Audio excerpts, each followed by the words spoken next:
সপ্তমীতে sudden আমাদের plan হলো যে আমরা কলকাতা যাব। যদিও আমার কলকাতা যেতে সেরকম ভালো লাগে না কখনোই, কারণ প্রচণ্ড যেমন গরম লাগে সেরকম ভিড়টাও বেশ হয়। কিন্তু ডিসাইডেড যখন হয়েছে তখন তো যেতে হবেই। তারপর আমরা পৌঁছে গেলাম বাগবাজারে। বাগবাজারের প্রত্যেকটা ঠাকুর হেব্বি লাগলো আমাদের দেখতে। হাঁটতে হাঁটতে হাঁটতে হাঁটতে আমরা পৌঁছে গেলাম বাগবাজারের একটা খুব ফেমাস প্যান্ডেলে। এই প্যান্ডেলটা খুবই সুন্দর হয়েছিল। এখানে একটা কাঁচের দুর্গাও ছিল। তারপরে ভেতরে ইন্টেরিয়ারে এই যে ঝুমারগুলো আমার ভীষণ অ্যাট্রাক্ট করে আমাকে। মায়ের মুখটা এত মিষ্টি ছিল বলার মতো না। তারপর ছোটোবেলার মতো ওই ঝিলিক যেমন দেখতাম মা সিরিয়ালের, ওইগুলো মনে পড়ে গেল এই নাগরদোল্লা দেখে। এরপর আমি জ্ঞান শুরু করে দিয়েছিলাম যে আমাকে এবার খেতেই হবে। তারপর আমরা গেলাম একটা সফটির দোকানে। এত সুন্দর ছিল সফটিটা কি বলবো।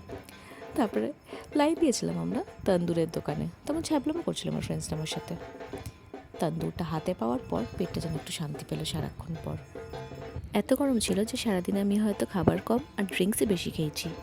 তুমি আমাকে অনেক রকম ড্রিঙ্কস খেতে দেখবে।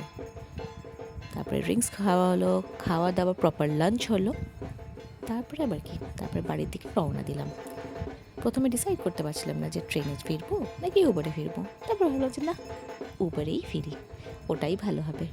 এই যে ফিরতে দেখছো তোমরা আমাদেরকে টাটা বাই বাই করতে করতে কলকাতাকে, তখন আর পাটা যেন তো আর দিচ্ছিল না। তখন মনে হচ্ছিল বাড়ি যাই, বাড়িতে গিয়ে ঘুমাই।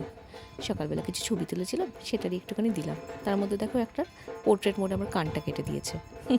ওকে, বাই।